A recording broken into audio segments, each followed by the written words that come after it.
We are live. We are. Are we live? Wake up, Patriots. It is a Wonderland Wednesday, Kristen. I'm happy to be here. I'm wearing pink. Wednesdays we wear pink. That's what I'm going for.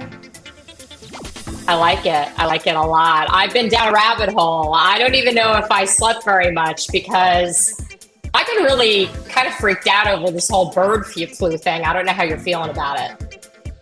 You know, I haven't heard enough about it because I just stopped paying attention, but I would love to hear what you have uncovered. You know, all this stuff with Fauci has me really reeling over it because there are so many similarities between COVID and the pandemic and the timeline, and we're going to go right in on it. We're going to go down a big rabbit hole. And then when we get there, this is so bad that it's really of biblical proportions. And I think we're going to bring in Andrew Phipps, one of my favorite pastors, later on for the show. Oh, great. Do you have music in your ear? We're going to get this right, guys. We're going to get this. It's going to take us a little bit. Okay. Oh, there you go. You got it. Listen, for just a moment, I'm clearly not a good producer, but I did tee up a song that I thought would be a great way to wake up. Oh. I thought I would, have this prepared today. I tested it yesterday, clearly on the fly. I need a little bit of massaging to be better. Okay. All right. I thought this one sort of embodied where I was feeling. That's a classic, Kristen. Yeah. I can't see the chat, so I can't see what they think yet, but I think I'm going to try to get in there now. I would walk out to like an MMA fight. Yeah, it's a crazy world. So, yesterday we were talking about in the chat about this whole bird flu thing. And once we got done with the show, I couldn't stop thinking about it. And all I could do at that point was turn this into Wonderland Wednesday, which is what we had talked about, Kristen, and go down that rabbit hole. And with the Fauci, testimony that's been going on and just everything, a quick Google search shows you just where we are. And we're back. This is like do-over. We're back in January of 2020. Do you feel it? The Fauci testimony really threw me. I guess you can't expect someone like him to take responsibility, but saying that the guidelines that we all adhered to for years just appeared really made me feel like, okay, well, what's going to appear next? Because something's going to appear because this is really financially motivated. I thought about it a lot last night. I feel very strongly that obviously big pharma and all the people who, I don't even know if we'll get kicked off for saying stuff like this, but you know what? At this point, I've been kicked off shows before, as we all know, and this is my next run back. So if I get kicked off, I get kicked off.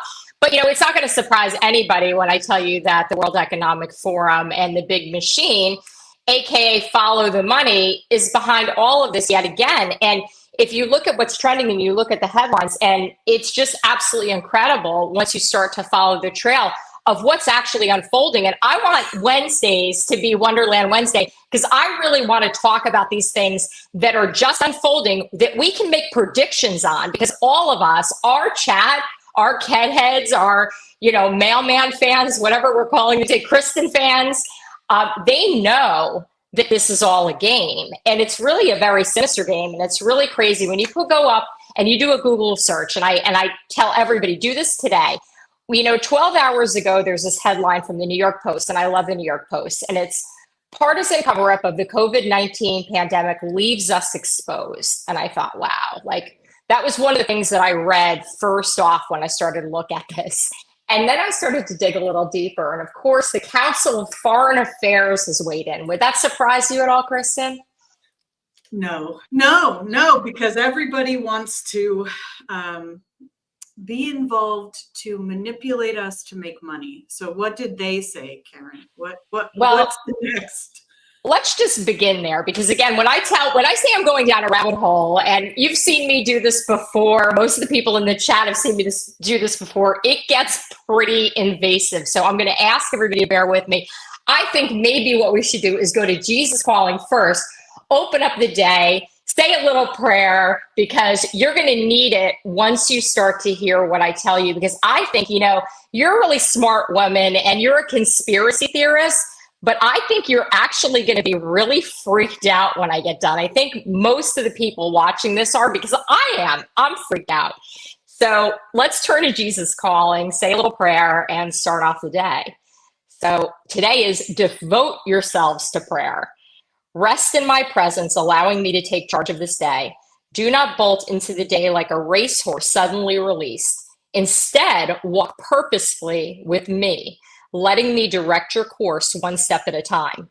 Thank me for each blessing along the way, because this brings joy to both you and me. A grateful heart protects you from negative thinking. Thankfulness enables you to see the abundance that I shower upon you daily. Your prayers and petitions are winged into heaven's throne room when they are permeated with thanksgiving. In my everything, give thanks, for this is my will for you. Amen. Amen. That was beautiful. That was really good. I needed that, because once I started to read and dig into this, so the New York Post article really kicked it off for me. And then when I started to go down that rabbit hole, I came across this article that came out about a week ago from the Council on Foreign Affairs. And they've been on Foreign Relations, Council for Foreign Relations. And their headline is The Avian Flu Outbreak and Preventing the Next Pandemic. It's like they're laying it all out. And one of the bird flu been around for, I remember buying Tamiflu out of fear about a decade ago. So are they just recycling something? Wasn't the common cold around? Like, what happened to the common cold and what happened to the common flu? Because are those COVID? Because they never really told us what the common cold was. So maybe it was COVID all along. I'm a little suspicious. Maybe somebody in the chat can clarify. Maybe you can keep an eye on the chat, because I'm going to start to reveal some details here that it's going to get pretty murky. It's going to get really, really swampy. It gets worse before it gets better.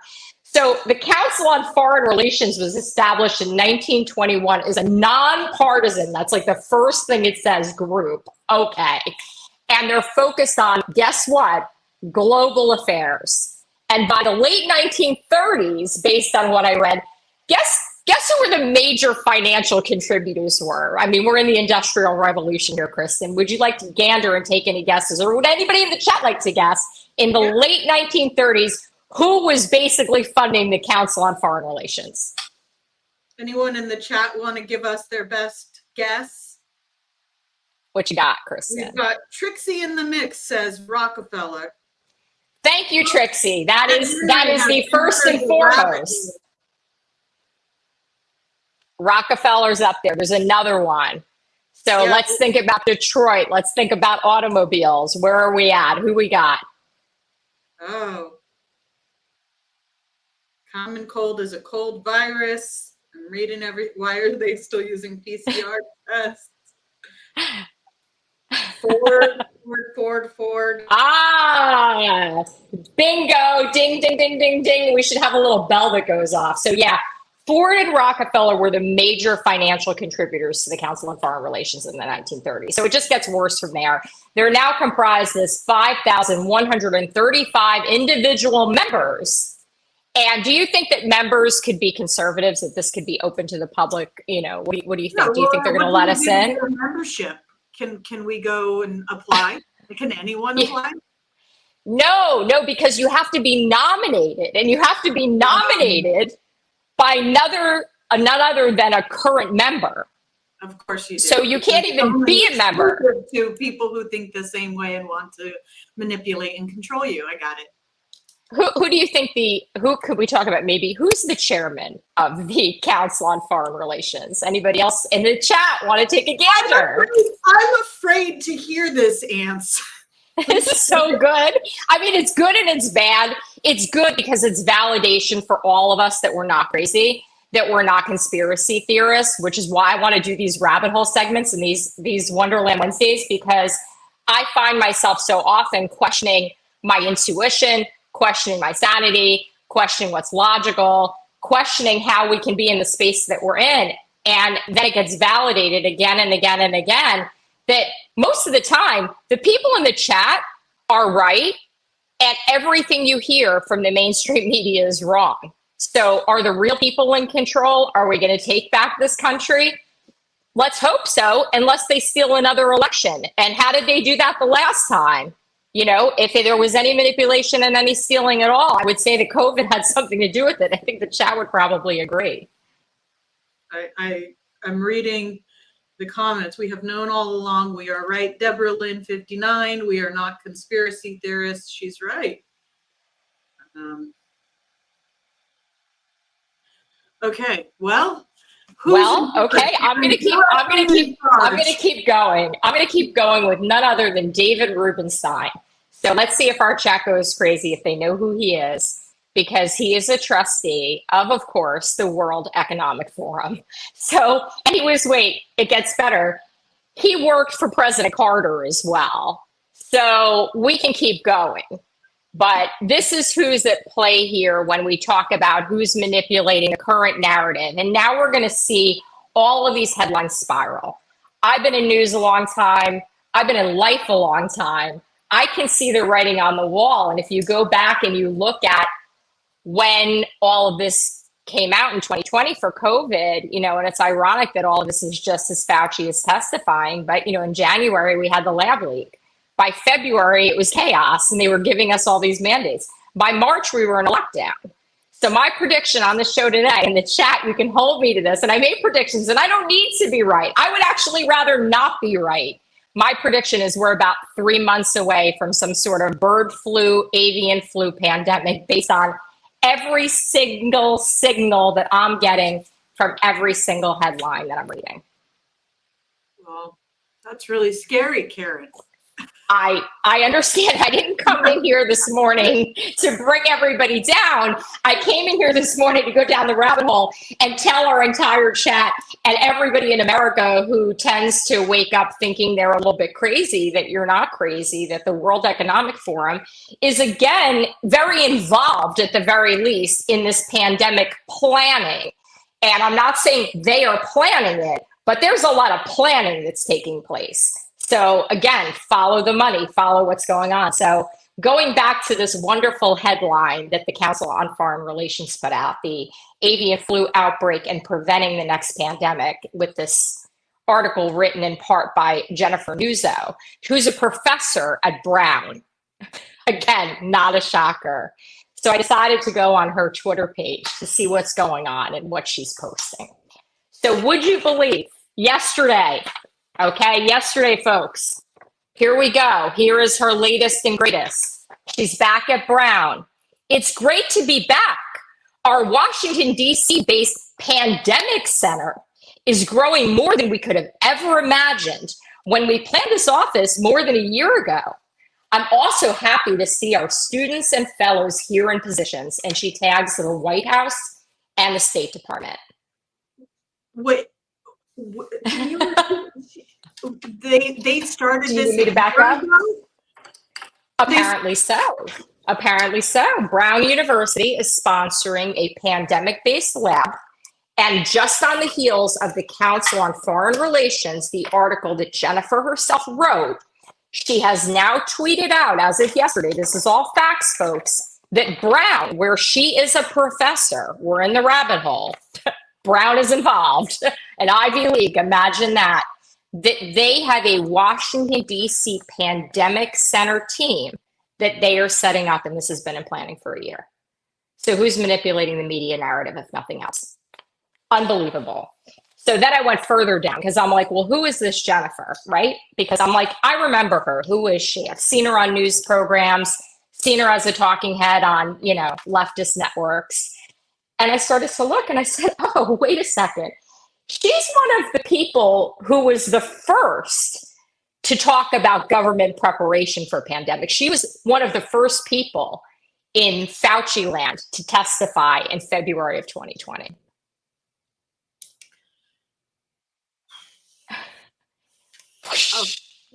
Does So, she it's great to sit be on back. any boards? Does she sit on any boards that additional boards? She does. And it just, again, we can tie it all back. I can tie all of this back to the World Economic Forum because guess what? Again, she is somebody who will be involved. She will be there. Her TED profile clearly says that she has ties to all of these other people and all these other entities. It's the big machine. It's the Democrat machine. It's the machine of the left that's driven by the money of the World Economic Forum. And again, we could go down and talk about Soros again. We can bring up the same names again and again and again. But the same names resurface. You can't avoid it. And anybody who's not telling you this is eliminating the truth because they're afraid of being shut down or worse. But it's the truth. And do you want to know what? Guess what the World Economic Forum is called this year? Does our chat know? Do you know, Kristen? Do you know what their brand is this year? Because they always have a brand going and they always have something that they're, pushing. What do you think it is? I gave you the timeline, right? I gave you the timeline. I said that we can expect the pandemic in like August or September, just in time for the election, right? Right. You really think it's going to happen that quickly? I'm making all sorts of rabbit hole predictions today. As I said, I didn't sleep a lot because I was going down the rabbit hole. So here we are. But the name of the World Economic Forum, their brand for this year, their theme for this year, and this is going to take place in January. So let's think about this. COVID, January, Wuhan, February, chaos, March, lockdown. Right now we're in June. They're starting to push out these articles. They're pushing bird flu. At least they're talking about it. I'll take the word pushing out of it. I'll be kind.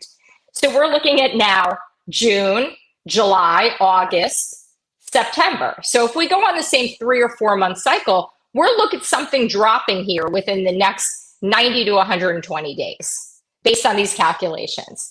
And then the World Economic Forum, of course, conveniently comes up after November because the election will come and maybe there'll be mail-in ballots and who knows what'll go on. Maybe we'll all wear masks again. Maybe birds will be falling from the sky. Who knows what's going to happen? But the World Economic Forum, the theme for this year is rebuilding trust.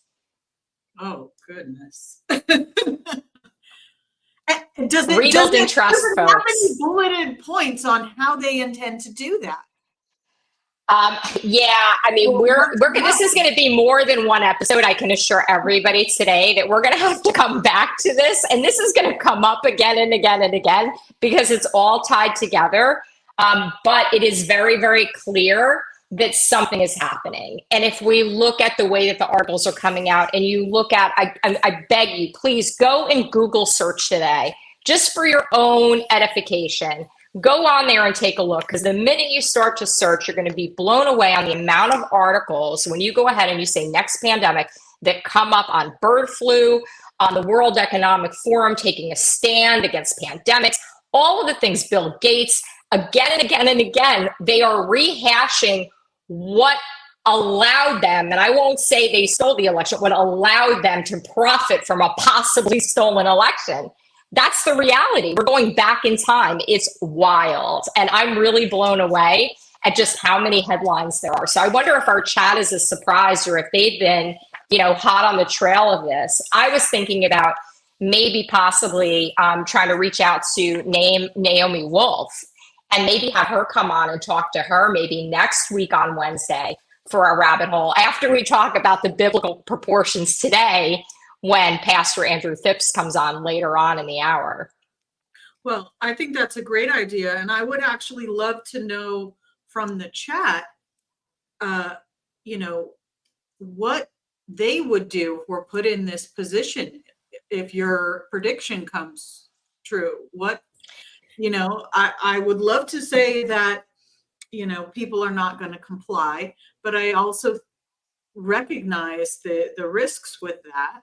Right. And the people sitting in jail still from J6 that are still there years later and, and just what precautions people are going to take in case this does happen. you know. Yeah, and the last time, do you remember how they scared us? The reason that people complied is because we didn't know what we were dealing with. I don't want to get into like, my whole story today, but buy my book. It's on Amazon, Behind the Headlines. You can find out why the judge that raided Mar-a-Lago threw me in a maximum security prison for 30 days. It's interesting stuff. It's a good read. But upon the happening, I was actually in jail when COVID hit. I was there when the lockdown started. So I came out into bizarro world, not really understanding what had taken place for about 2.5 weeks, which was the world on hold. And I remember coming out and looking at this, and I knew it was bad. I mean, I was talking to people. It's not like I didn't have access to the outside world, but it was reality coming out and going to Subway and seeing everything covered in plastic and having to put a mask and gloves on to go into the store. And I did it because at that point, I didn't know. I had no idea. And by day 3 or 4 out in the real world again, I was like, wait a minute, I don't think I'm buying this. Do you remember 9/11, Kristen? I'm going to embarrass myself right here in front of our audience, and I want to know what they think. But do you remember on 9/11 when there was all this talk about anthrax and bioweapons, and we were all terrified? I went to Home Depot and I bought Visqueen.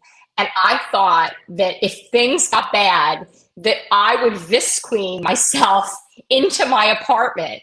At the time, with a baby, and children and things, this seemed to me like a rational idea. I had just moved to Florida and I was a little bit paranoid, but they had instilled so much fear that potentially something could happen. And the mystery of it all and not knowing what that was going to be really intensely put a fear in you. And I felt the same way when I came out in COVID and there was plastic everywhere and people were wearing masks. And then eventually I said, wait a minute, the government's pushing vaccines and something doesn't smell right.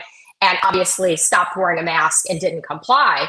But I'm looking at this article. I'm going to read this to you and I'm going to read this to the chat. And I want to just read this to you. Think about your son. Think about where you are in your life. And I'm not doing this to scare you, but it is Wednesday. And it is sort of the middle of the week, so we should get this out of the way so we can be in a better mood by the weekend. But yesterday, the headline here in the USA Today is why bird flu is infecting people's eyes. 3 U.S. dairy workers have been infected in their eyes. And there's this picture, this is the drama of it all, of cow udders. And it just looks so industrial and scary and terrifying and dirty. And I look at this and this evokes fear in me. My eyes? What is this? Wow. Right? I don't even know what to say. I really remember, and I think it was not too many years after September 11th that they had a bird flu scare, and I had to go and find some Tamiflu that I ordered through I don't even think it was available online. I ordered through a call-in number at that time because I was freaked out about it. And so to recycle some of this stuff in order to, induce fear and control us is, deeply concerning. I'm thankful that we have all of these doctors who have taken a stance. Yeah, well, we have the wellness company too. I don't know. I knew we were going to order you a kit. I don't know if you got your wellness kit yet, but everybody needs one of these right now because it's got the ivermectin in it, it's got the Z-Pack in it, and it's absolutely something. If you don't have one at home, and I think probably everybody in our chat does by now, but have a backup. I used some of the Z-Pack that I had in my original one because I needed it. And it was, a lot easier than going and getting a prescription.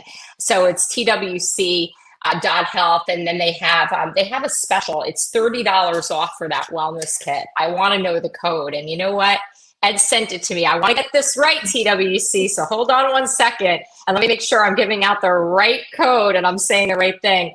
But that wellness kit right now, $30 off. And it's twc.health/wake up, as in wake up Patriots. And you get $30 off the medical emergency kit. And that's got the ivermectin and the Z-Pack in it. And, Karen, it's when COVID first started, nobody could, I don't know if you remember the specifics or if we've just, blocked them from memory. You couldn't get, even if you got a prescription for ivermectin, you couldn't get it filled. And I remember my mother, got COVID and she was in the hospital for a couple of weeks. And then afterwards, I was like, okay, what can I do? How can I, prepare in advance? And, my friends from out of the country could get it easily and mailed me a number of things. And that's how, and then I gave them away to all my friends and I said, here you go. But this is a few years ago. And so now that we can use the wellness company and these doctors have taken a stance, I think it's amazing. It's amazing. I'm gonna call out Pam and Paisley. I don't know if she's in the chat, but Pam and Paisley is my birth mom. For those of you who've been watching the show for a while, you know Pam, probably know her well and chat with her online. But she was the first one to turn me on to ivermectin, and she was pretty serious about it. And she's, one of these people that has a farm and uses veterinary things for, human applications sometimes. I'm not saying she does this in any way that's illegal. I'm just saying she knows how to do it, and she's very educated and learns things. So I have to say kudos and hats off to her, because from the beginning, she was preaching ivermectin and saying, this is something, I'm telling you, we use this on horses. We use it for all sorts of things. And there's something to this. There's something to this. And she was right. And who else was right? Donald Trump was right. And that, again, just keeps coming back. Like, where are we going with all this? If we don't have him win, where are we going to be? Because it's not going to be a very good place. And I was really lucky. I went out to dinner last night with a friend who works very, very closely with him and another group of people that are involved in Republican fundraising and Republican world and all sorts of stuff in Mar-a-Lago. And we had such a great conversation. And I have to say that everybody at the table was incredibly optimistic, because although they agreed on some of this with me, because I filled them in on where I was going with the show today, they absolutely feel like we're going to take the country back. So it made me feel a little bit better in light of the fact that I'm freaked out over bird flu right now. And what a monumental raise, right? How many people have rallied behind Trump to donate, to support him. I wonder how many, I'd love to see numbers on how many new donors, because of this trial, have said, you know what, we're not buying into this, and have switched. I would love to see, the data on that, because I'm assuming that, the Manhattan DA made a colossal mistake. Rather than, negatively affecting his poll numbers, they've, forced a number of people who might not otherwise be paying attention to look deeper, and they've maybe gone down the rabbit hole. I mean, if you haven't been indicted, you're not invited. Wasn't that what Roger Stone used to tell us? Right. And here we are. Indicted party. And here we are doing a show on Wednesdays. But, as no surprise too, USA Today also has a headline that didn't surprise me, that Michigan is now ground zero for this bird flu. So you can imagine that, that's another convenient little option, isn't it? That it's happening in one of the bluest states where we have utter chaos and we're under total lefty rule. So I find that to be no surprise yet again. That's fascinating. And I'm looking at the chat, and everyone is happy that you're here, and has bird flu is only the beginning, says USN air crew. Yeah. Ivermectin. You're right. It's Joe Flynn actually got COVID, and he said to me, listen, ivermectin is all the same. Use the animal stuff, just figure it out. And that's what he used. Well, and I think there were a lot of people that did that. And not that I was calling out Pam and Paisley that she did that, but she was one of the ones that was ahead of the curve. He used it in veterinary applications and said, hey, we use this thing, it works really well. And now Donald Trump says that, this drug works and it's super cheap and we use it all the time on our horses. And I think a lot of people, again, it's that really, that's why this show and, this audience and what we did before in our prior life over at that other network that shouldn't be mentioned, that's failing. Back then, it was all about is heard. I mean, that was really what it was, that from the very beginning. And I find so much peace when I come onto the show or I talk to any of you, and all of a sudden I'm like, wow, okay, no, they're thinking the same thing that I'm thinking, because they bombard you with so much information that's misinformation that they want to trip you up. It's the name of the game.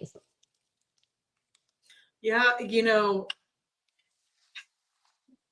think I had this epiphany last night that literally everything is just money motivated, and Hmm. sometimes I vacillate between thinking, okay, these people are evil, or what's their intent, and I just keep coming back to it's just money. I don't know if I think, you know that their intent is necessarily harm. It's just like, how can we make the most money and you're collateral damage because you don't matter.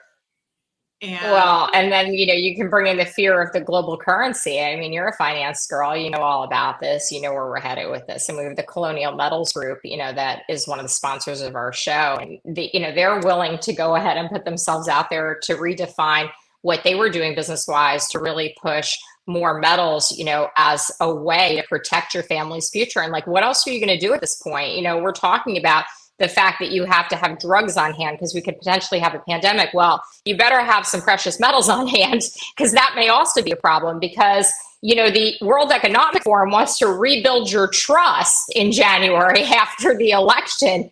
And to me, rebuilding trust sort of leads me to believe that there's going to be some more economic disaster before we get to January. Am I wrong? You're probably not wrong. And I hate to say that. And I would never trust the World Economic Forum. And, it's a good exercise for all of us to just trust what seems to be common sense. And so every time something is told to you, right? And a lot of time you're kind of operating without putting a lot of thought into things. You go about your daily life, you have a routine, it's all, you watch your whatever it is shows, whether it be us or another show, and and you hear things and you go, oh, okay, this person's an expert in their field. Like all the people telling you better buy a home right now, even though it's the highest, in home unaffordability ever. And people are feeding you all of this stuff and you never just step back and say, okay, well, why are they all saying that? And it could be any field, right? It's every rabbit hole everywhere. It's all Yeah. experts, we sort of discussed this, Barbara Corcoran and all these people telling you, now's the time to buy when interest rates are, high, home prices are unaffordable, and we're headed towards a recession. In my opinion, we have all this bloated spending, current spending, and all the So again, the billionaire globalists are telling you what to do with your money. The billionaire globalists are telling you what to do with your health and your family and your freedom. That's basically what it comes down to, right? Am I wrong? Interest in doing so, right? Barbara Corcoran, she charges, $200K for an endorsement. Dave Ramsey, all these people want you to buy homes because they need realtors to pay them. And so you're thinking, and then you get in the FOMO. Oh my gosh, FOMO is a real thing. And so you get caught up, and then next thing you know, your whole life is destroyed by bad, investment decisions. So that's why we're here, to not help that. Yeah, I don't know. I know that Colonial Metals Group, they do a great job. You can get $10,000. You can possibly qualify for that in free silver if you call their 800 number. They're a sponsor of ours. That's one option that you can do to protect your family right now. Another option is don't buy into the narrative. Watch this show, watch other things. Watch Ed Max, of course. Watch the briefing at 6 p.m. with the miraculous Ed Henry, the mailman on Newsmax, because if you want to get your daily dose of news, get it from him, because I'm high in the rabbit hole right now. And I think that's going to continue for a little bit. So I'm feeling our Tuesdays and Wednesdays are going to be pretty full with these very invasive things, maybe sticking to one or two topics, because once you start, you can't stop. And then as I started to look at all of these articles, Kristen, and, I'm feeling negative and I'm trying to have trust and faith in God, and certainly not going to rebuild my trust with the World Economic Forum anytime soon. So I'm going to go with God as my option.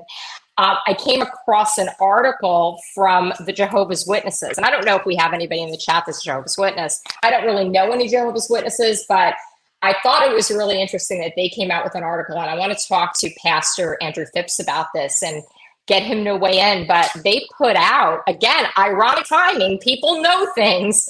What does the Bible say about pandemics? And they put out this really interesting answer in a lot of detail about what the Bible foretells and the end times that we could possibly be in. And once I read that too, it got me really thinking about, where are we? Are we in these end times? Because a lot of people in our chat will weigh in and say they think we are. I like to think that we're not. But when you read some of these things, you have to question it.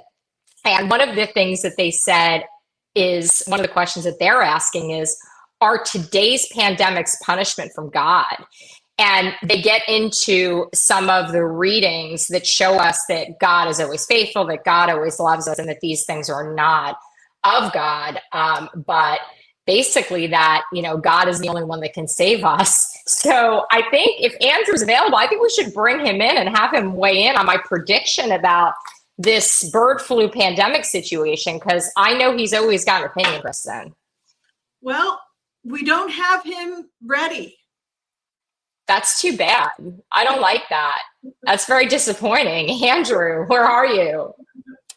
I would have added him, but he's not here.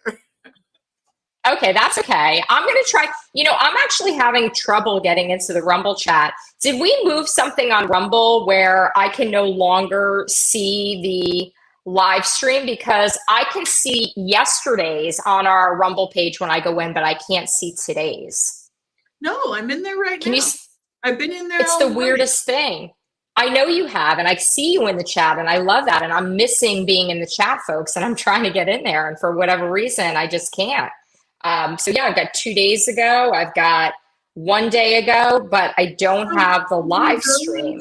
Are you on the Wake Up? Can you send me a link? I probably can. That would be amazing.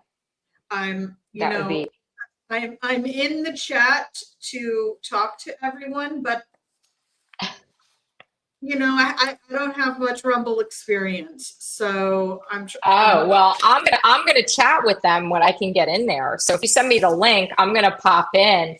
I actually really liked what you were telling me too. We had this conversation last night a little bit about this whole Cochrane thing and what you thought about, the real estate market and the economics of it all and what they're trying to do to people. And it was very reminiscent for me when you were having a conversation of 2008 and how they went out there and they made all of these loans that they knew weren't going to hold. And they basically crashed the entire market for everybody in stocks or real estate. What's interesting? In 2008 is when I was arrested, and I ended up being in that movie, The Big Short.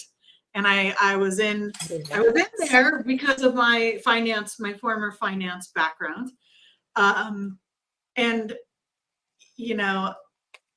So I went through 2008. I also lost my home in 2008, but that wasn't due to what was going on in the world. That was due to me getting arrested and no longer being able to pay for it. But I think now what, was eye-opening for me is that, I've operated a lot of the times just thinking people want to do things with their best intent. Like they want to do a good job, and people by nature are good people. And, I've been in the market to buy a home. So I went down that rabbit hole myself. And, maybe this is naivety, but it never dawned on me that, real estate agents, their main goal is to make a sale. And even if they're your agent and you're the buyer, they're not looking out for your best interests. And they're, 90% of the agents I have worked with have been willing to throw my money under the bus and get me to overpay and to do things just to make a sale. And I, have gone through this myself, and it just, the agents, they're all parroting the same narrative. You better buy now. When interest rates drop, it's going to be mayhem. And all these things that, are counterintuitive to what I feel like is the truth. The truth being, people were spending because they thought they were going to work from home. Now companies are recalling you. people were spending because they had pandemic money, and and there was pandemic money in the market, so the economy was different than where we are now. And I educated myself on the whole thing, and I just thought, wow, it's just in every industry. It's every industry is out to make money. So those at the top are pushing a narrative to continue their profits at the expense of the average person. And I think that's across the board. Yeah, well, the chat definitely agrees with you. Denise, 15, saying building all over where I live, but I don't know how anyone's going to be able to afford them, and how much the rents are in these townhouses that they're building near her, she's talking about. And then over here, let's see, we have CYN says home sales have slowed in Tennessee already. And then their Florida prices are dropping. Augie's saying that, and I've noticed that as well. And I was looking while you were talking, Kristen, because there are actually 225,000 realtors, upwards of that, closer to 226,000 realtors in the state of Florida.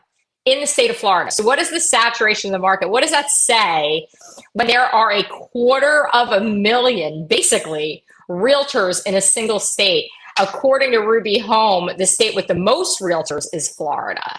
So that doesn't surprise me at all. And it doesn't surprise me that we've seen this huge building boom, but now we're also seeing what could be the beginning of a bust. I definitely think we're in the beginning of a bust. It's, when I start seeing, and I do PR, so I understand how to make a narrative. And, when I start seeing everyone saying the same thing, buy the house, what is it? Marry the house, date the rate or something. And they saying all these little cliche things, but the reality of like refinancing is awful. And a lot of people are unable to do it because maybe they don't have enough equity, their financial situation's changed. And so you watch all of this stuff going, no, the average person, and I'm an average person, I cannot afford to buy a house at these rates. Nobody's going to. Well, apparently. Yeah, what's Google crazy? It, So everybody says the market is great. You watch all the media. I mean, I'm looking right now because I looked at Barbara Cochran while you were talking because I was like, you know what? Let me see what she's saying today. Let's see where she's at, right, with all of this. And you look, and she was on Fox Business, and she said that, housing prices are going to go through the roof, that we're still on this upswing.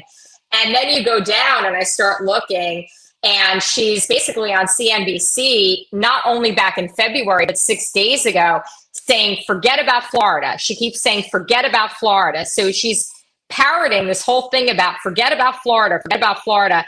And then every other article is housing prices are going to go through the roof. So that's 4 days ago. That's last year. That's 2 weeks ago. Yeah, it's just the same thing. She parrots the same thing again and again and again. When interest rates drop, home prices will surge. Well, you already said that. We know that already. But she just goes on and on and on, the same thing over and over.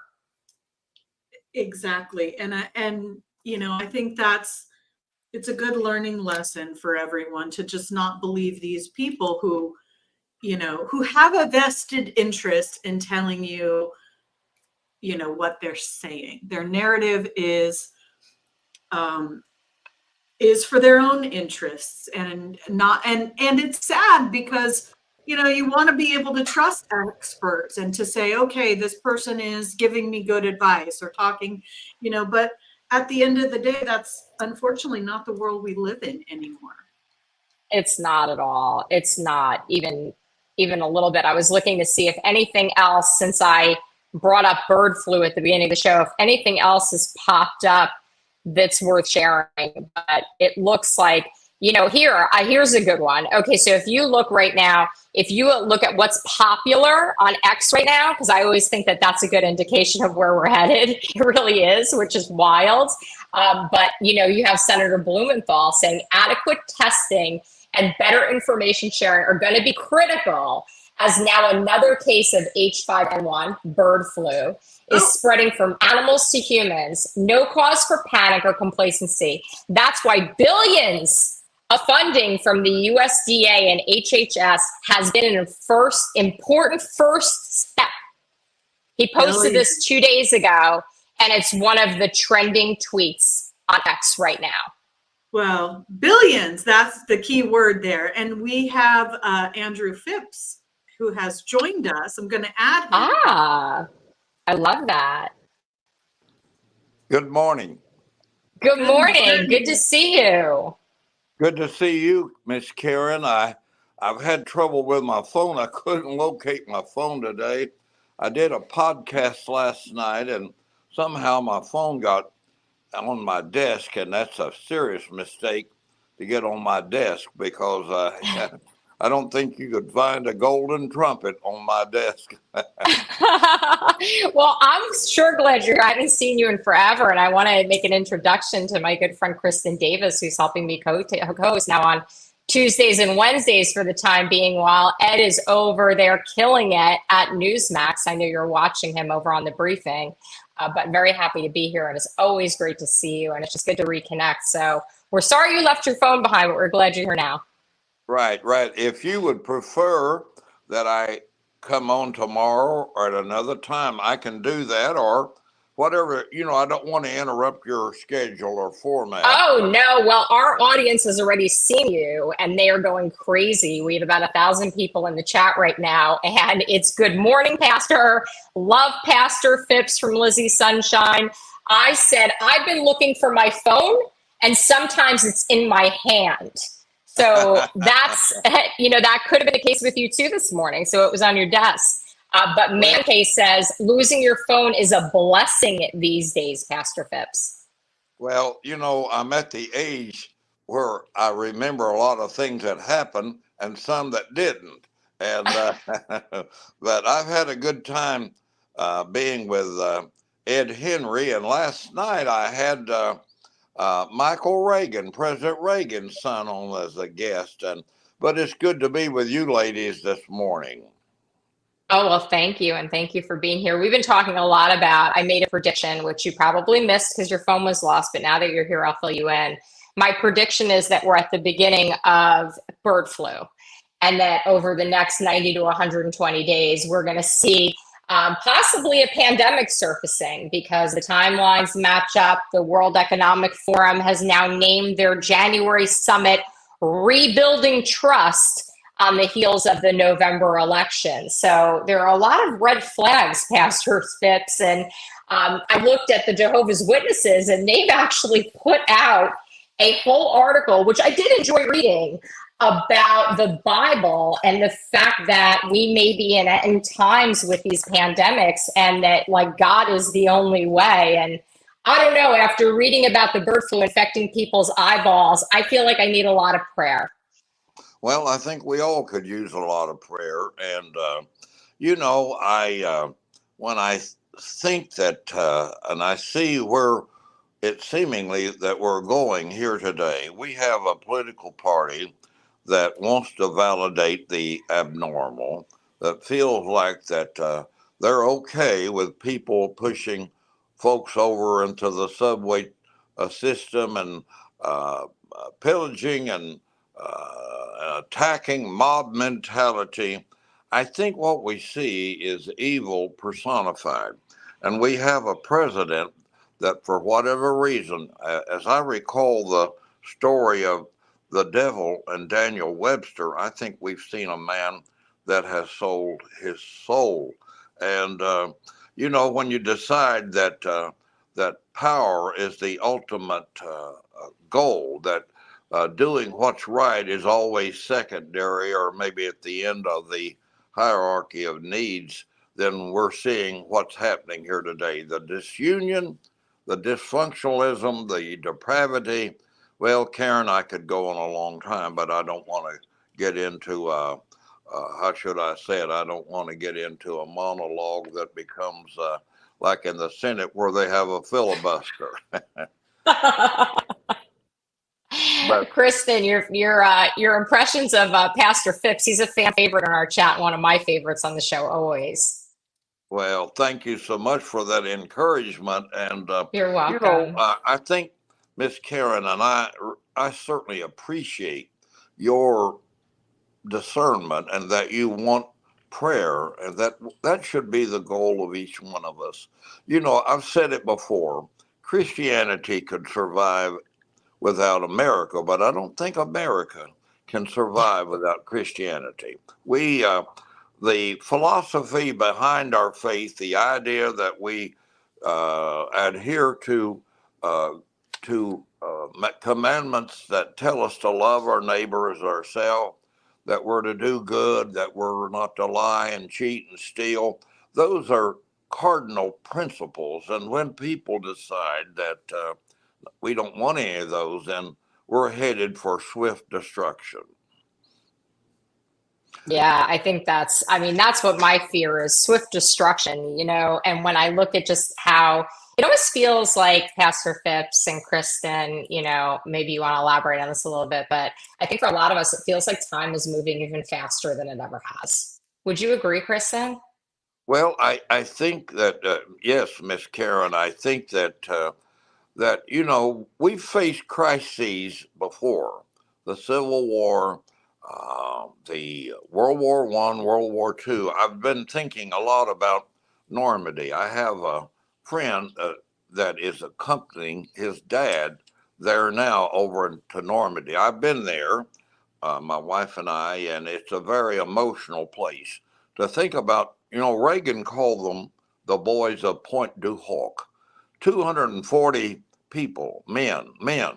They left as youngsters, came back as men, and they scaled the cliffs there, and it was reduced down to 90 ultimately. And Reagan said that in Georgia, people were having prayer sessions at 4 o'clock in the morning. He said in Kansas, people were gathering on their porches and that they rang the Liberty Bell. I tell you, Miss Karen, it touches my heart, almost brings a tear to my eye to think about the bravery and what those brave men did that left husbands, left wives and children, and left as young boys, and they saw the horror of war at Omaha and Utah Landing, and we lost 4,000 men there, Americans, that day.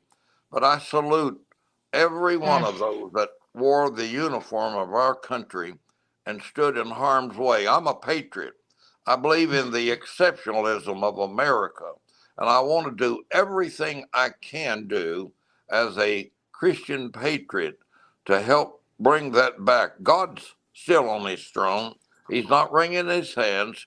He hasn't lost his mind. He still has all power, both in heaven and in earth. And I think we need to look to him today. And you have invigorated me. You've got me on a soapbox, so to speak.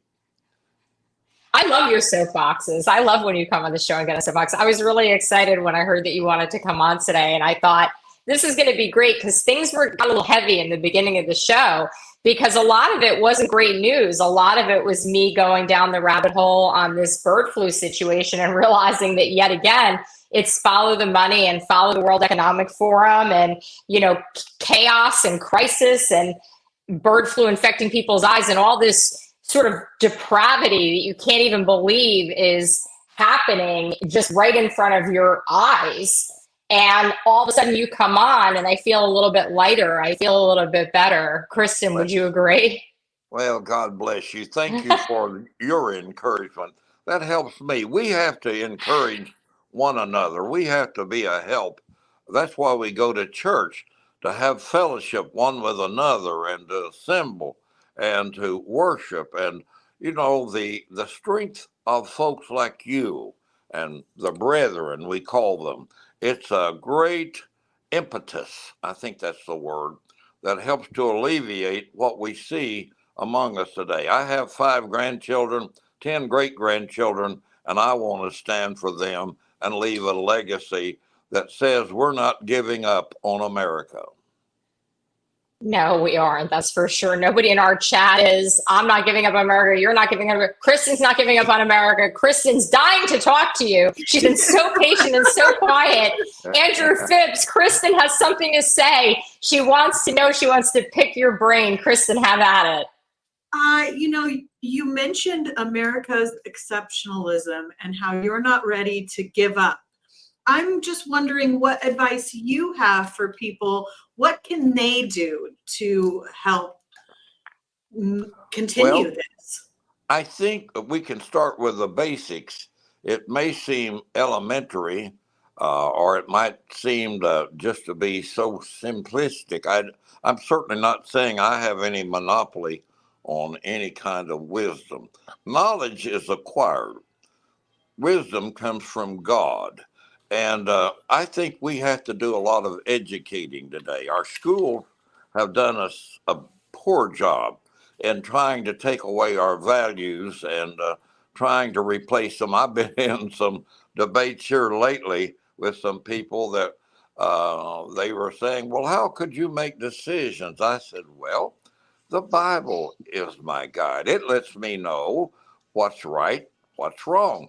I don't have to deliberate on should I go out and do something awful, molest somebody, or steal their purse, or take their car. Or see, there's a code, and so we need to get that back in the schools now. It's going to be a fight. It's always a fight between good and evil, and that's why, truth, Miss Karen, becomes hate to those who hate the truth. And we have to contend for it. We have to, I think it's been an ages old thing. Will Durant said the family is the nucleus of civilization.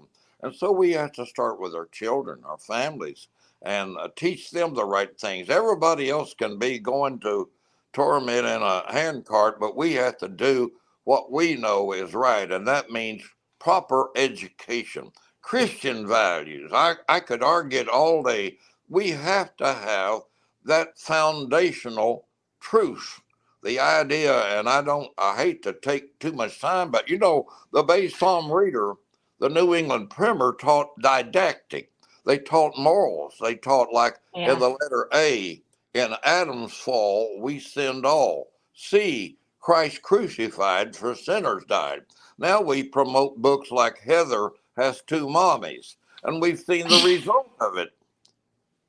Yeah, I had a moment yesterday, and the chat might know about this, but Miss Rachel, who is this personality that all the babies watch now, she's like a baby educator. Miss Rachel, unfortunately, it was on her social media. It wasn't on her YouTube, but put out on her social media this whole video for Pride Month. So now I'm completely disgusted with Miss Rachel next because, where does this have any place with children? We're talking about somebody who, my 8-9-month-old grandbaby watches, and this is where we're at now. It's just absolutely wild. Well, if I understand education, if you break the word down, I believe E is the Latin prefix meaning from. DUC means lead. We're trying to lead people from ignorance, from darkness to light. And I think to answer the question, I believe we need to get back into the Word of God. We need to pray. Mm-hmm. We need to attend our churches where the fundamentals of the faith are being taught. And we have to be vigilant. It's going to take some scrutiny. It's going to take discernment on our part. We're going to have to choose between the bad and the good. In the old Bible, Joshua said, as for me and my house, we will serve the Lord. So my neighbor can do what he or she has to do, I guess, and then they will face the decision making of what they decide. But for me, I have to try to do right. It's always right to do right, and it's never wrong to do right. Yeah, and you were bringing up like some very interesting things, just talking about like Judeo-Christian values. And this week, actually, for the Jewish people that are watching, is a very important holiday where the Old Testament is actually received, the Torah is received, and we celebrate that. And it's such a beautiful moment because it's this beginning. It's the beginning of really having those moral, those ethical values, those things that drive you, those things of God. And what a great way to have you on to sort of bring that in too for those of us that are watching that, are Jewish. And I just think it's amazing One thing you said too that really stuck with me is wisdom comes from God. And that if we can take one thing away today here on Wonderland Wednesday, I think that's it, Pastor Phipps. I'm so glad you were able to join us. Wisdom comes from God. I'm going to leave it there with you for today. I think that would be a great way to end it, Kristen. What do you think? Thank you both for allowing me to be a part of this day. I hope I didn't monopolize the time. Sometimes I get started and it's hard I don't want to be so verbose that I monopolize it. But thank you that you would invite me to be a part of it. Thank you for coming. Very blessed to have you. All right. I love him, Kristen. He's the best. I don't think he could see you. Can he not see you? Is that what was wrong? I don't know. Well, maybe he didn't have his glasses on, so there you go. We needed the pep talk at the end, and I'm glad that we did. He's great. So. Yeah, he is. We gotta have the glasses. I think that's an important takeaway. Gotta have the glasses, and wisdom comes from God. I think that was the best thing I got out of the show today.